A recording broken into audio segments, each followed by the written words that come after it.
Welcome, everyone, and thanks for joining us for Office Hours. I am Richard Holder. I'm the Director of Marketing, and I will be hosting today. I do have a few housekeeping items. First, we are scheduled for 30 minutes, and we will hold to that. Second, your lines are muted, so please put questions in the Q&A panel as they occur to you. I'm watching the panel the whole session, and I'll bring your questions to the presenters live. Third, we are recording, and the recording goes to everyone who registered tomorrow. And fourth, we are having some bandwidth issues, so you won't see us on camera today, unfortunately. Today is about one thing: why building Eloqua segments as a picture is better than filter statements, and how to do it by tapping into your own data warehouse. Before we go further, let us make sure we're on the same page and you're in the right room. Read down this list with me. You build segments in Eloqua with and or not logic. That's always fun. Some of the data you need lives in Snowflake or BigQuery or some other data warehouse.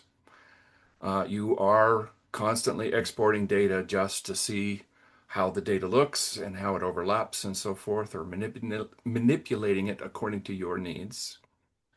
Or you want to just see what the audience looks like before you commit to it. If two or more of those describe your week, you are in exactly the right place. Quick introductions. Today, Al Arceo is an account director here, and he is presenting today. If you want to talk about your own environment after the session, Al or Sebastian, another account director here at Forethought, are the people to contact. And Adrian Pacheco, he manages our technology team, and he developed the enhancements you are going to see. He will also give us the demo. And again, I'm Richard Holder. I will be hosting, watching the Q&A panel, and will keep us on time. And I encourage you to bring the hard questions, especially the ones about your own stacks. So with that, let me turn it over to Al. Great. Thank you, Richard.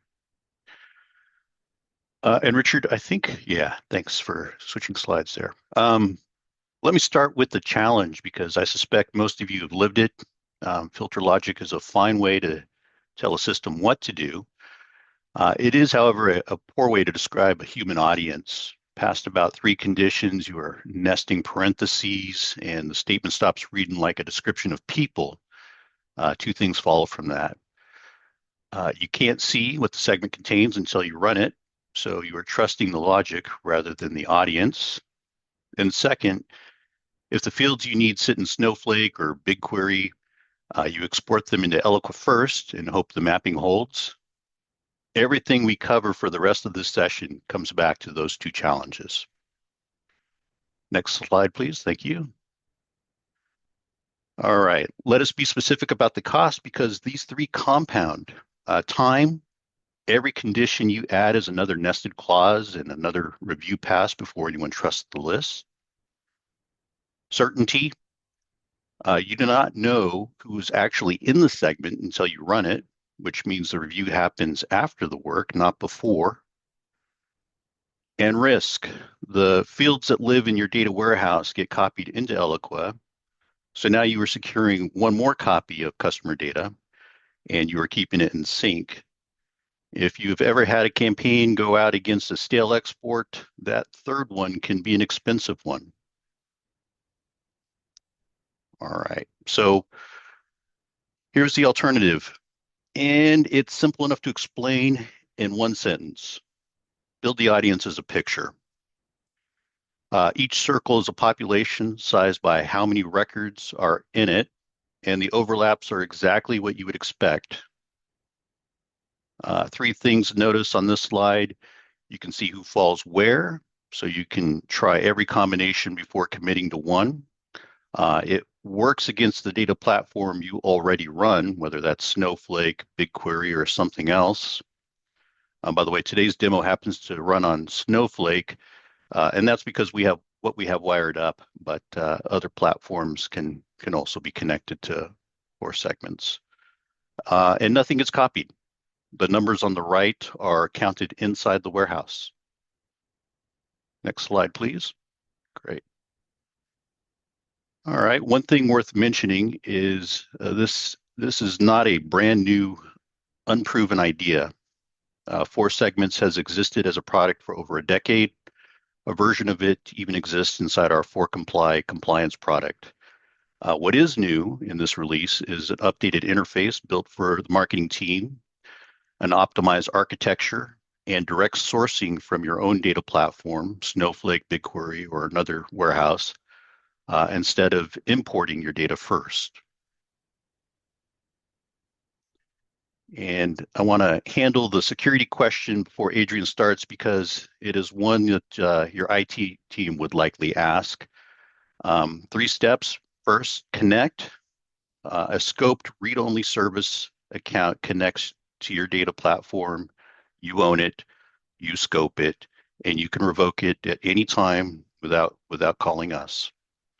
Second, preview and build. Record level data is only read when you preview a list or export a segment you have built. Nothing is copied or stored outside your platform. Third, activate the finished segment saves to Eloqua as a shared list, and only that finished shared list is pushed to Eloqua. And if your security team wants to, more detail, we can always provide a written answer specifically how all this works. So, next slide, please. All right, so here's what to watch for over the next 15 minutes so you know exactly what you're seeing when it happens. One, Adrian's going to demonstrate 3 ways to visualize a segment: a Venn diagram, a waterfall, as well as a matrix. 2, real counts in real time. So watch the numbers on those circles change the instant he adjusts one. That is a live query against the warehouse, not a static mockup. 3, the save to Eloqua, which is the moment a picture becomes a shared list you can actually send to. And 4, your questions. So as Richard mentioned before, we're hosting Q&A throughout. So submit anytime through that QA panel, and we'll get you answers. All right, next slide, please. So 3 questions come up every time. So let's address those up front. First one, what is For Segments? And it's simply a tool that lets you build Eloqua segments visually against your own data platform without writing Boolean filter logic. And if you're on BigQuery, not Snowflake, does this presentation apply? The answer to that is yes. The demo runs on Snowflake because that's the account we have live today. However, you can ask about another data warehouse or CDP in the Q&A, and we'll be sure to get your response to that. And does our data ever leave our account? The answer to that is no. Only the finished shared list is pushed to Eloqua. There is no deck for Adrian's portion of today's presentation. What you're going to see is a live build. And great. So that's the setup. Let me turn it over to Adrian. Adrian, the screen is yours.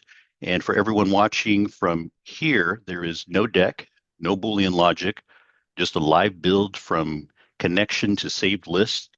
And keep that Q&A panel busy while Adrian works. Richard is watching it and will interrupt him with your questions as they come in. Anything we can't get to live, we will answer by email.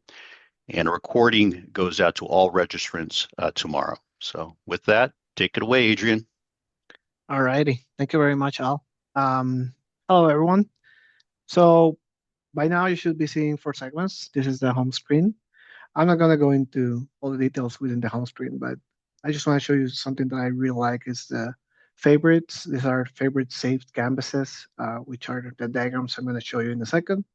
And then we have favorite segments where you can see the numbers change over time for the past 7 days specifically.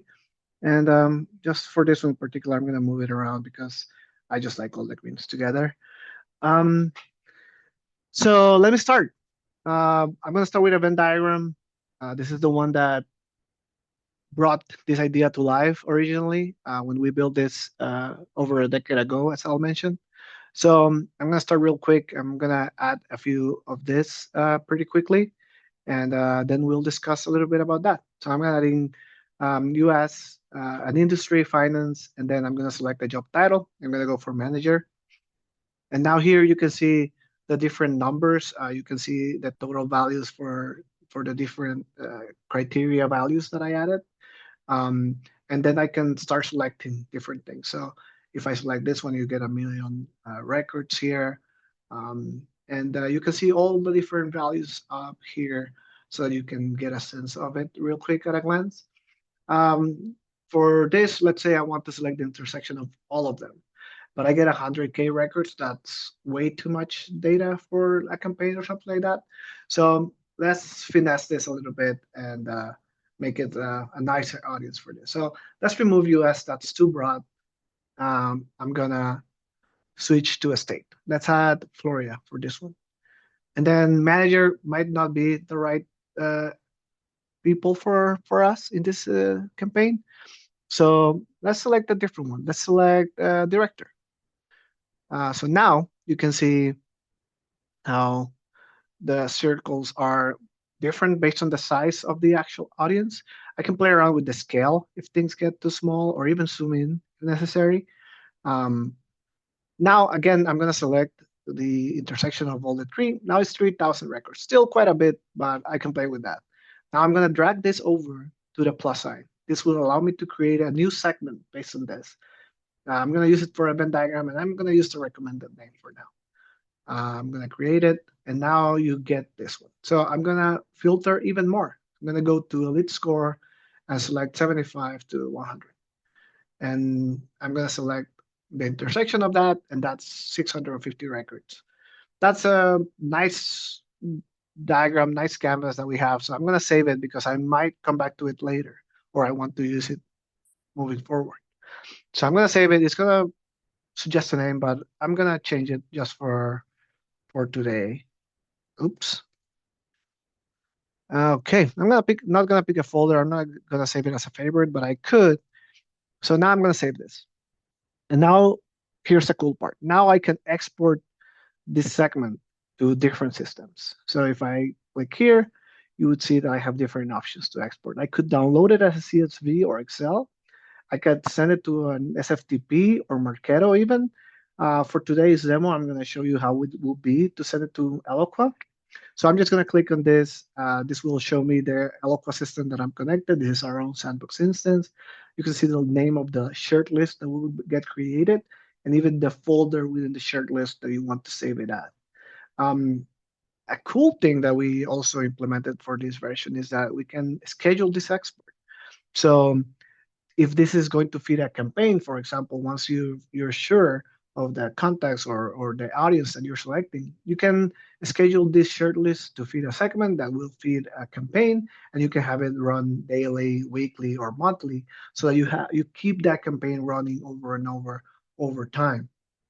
And so you don't have to do it, but you're always you always have that option to export or schedule these types of exports.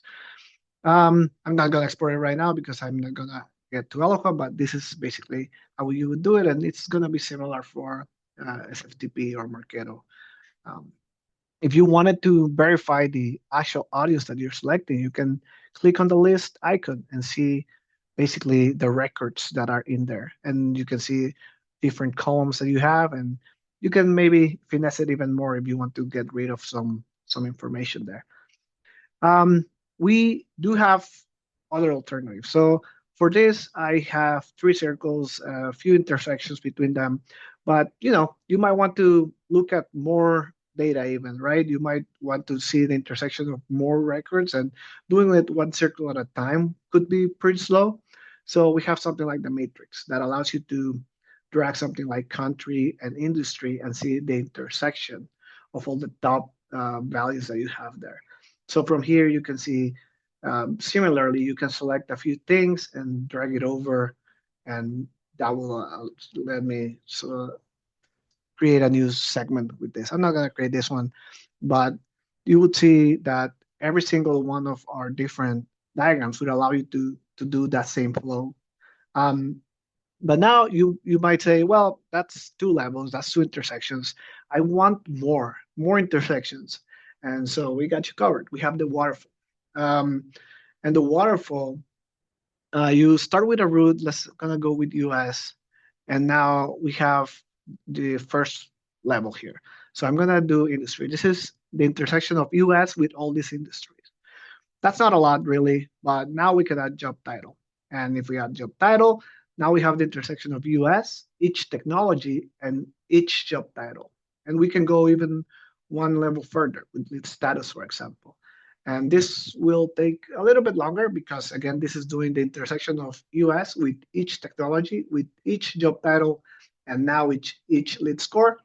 Of course, you can see that this is not really something we can read, but we can always zoom in. So I'm going to pick media, for example, and I'm going to pick, maybe directors, and I'm going to pick it here. And now I can select the MQLs there. And from here, I can again export, and you will get a name to use here. And it will be the same process that I showed you before.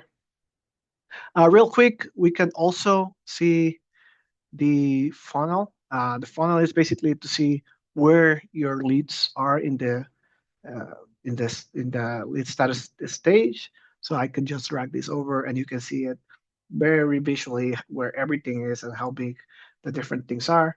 And in case you wanted to see more of a visual geographic representation of your data, you can always bring a map. You can do a world map, or in this case, a US map. And so you can see that this is a demo data. So I don't have a lot of data in many states, but you can see the numbers in different ones. And as usual, you can select and do all the different fun things that we do with the different segments here. Um, and then fun thing that we added for this is an AI assistant. I'm going to show you real quick this predefined option of what changed. With this, you can basically I just click on it and it'll go check for the last 7 days. You can ask it for different amounts of days, up to 30 days, and how your data has changed.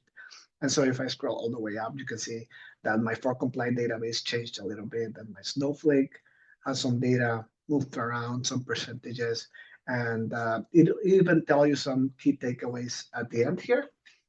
You can see that MQLs grew, that my favorite segments are moving in the right direction. And I could even ask it to create a segment from here. Let's say I want to stay in Snowflake. Can you build a, oops, can you build a van with M, MQLs and tech? And so this is gonna go in and check my data. Um, and determine if that is something that we can even do. If we have the criteria for it, it's going to suggest the database that we use. In this case, it's going to be Snowflake. So I'm going to confirm. And so basically, it'll take a couple more seconds, and it's going to add a tab and basically create the segment that I requested. And so if I close this down, I can come back to the lead score, for example, and let's pick the low score and just add it here and select whatever segment you want and keep doing the whole thing over and over. And that is basically what I have for you guys today. Um, I'll take it to Richard if there are any questions, and I'll be happy to answer them or whoever can take them. All right. Thank you, Adrian. That was a great demonstration. I'm going to pause here briefly just to see if there are any more questions that are coming in. Okay. I do have several questions. Let me get to the first one. And again, just to remind you, if you have more questions, just click on the Q&A. So the first question is how do you add a new segmentation criteria? Alrighty, that's pretty simple. Let me just close this down real quick. I'm just gonna go to the configuration section. This is just for admins of the tool. I'm gonna go to criteria here, and I'm gonna just set new criteria. I'm gonna select the data source. In this case, it's gonna be a Snowflake.